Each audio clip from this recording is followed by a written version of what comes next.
అండి అందరికీ ముందుగా హ్యాపీ సండే స్పెషల్ మా ఇంట్లో ఇంకా ఎంతో టేస్టీగా ఉండే మటన్ కర్రీ అయితే చేయబోతున్నాను. మా ఆయన అయితే పొద్దున్నే తెల్లవారుజామున వెళ్ళి మటన్ తీసుకొస్తే శుభ్రం కడిగేసి కల్లుప్పు పసుపు వేసి ఉడకబెట్టేసాను.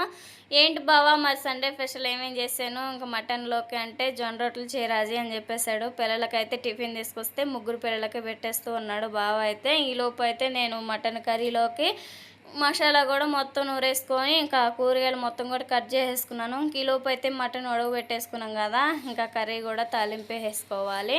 ఇంకా ఆ విధంగా తాలింపు వేసుకున్న తర్వాత మళ్ళీ జొన్న రొట్టెలు కూడా చేసేసుకొని మటన్ కర్రీలో కాంబినేషన్గా ఇంకా చర్చికి వెళ్ళాలి పిల్లలకు పెట్టేసి ఇంకా అదనమాట మా సండే స్పెషల్. అసలుకి జొన్న రొట్టెలు కూడా ఏ విధంగా చేశాను ఏందని చెప్పేసి నెక్స్ట్ షార్ట్ వీడియోలో పెడతాను చూసేయండి. లాస్ట్ ఫైనల్గా కర్రీ అయితే మనకు బాగా ఉడికేసింది కదా, కొత్తిమీర పుదీనా కూడా వేసుకొని కలిపేసుకోవాలి. టేస్ట్ అయితే చాలా బాగుంది. వీడియో నచ్చితే please like and subscribe. Bye bye.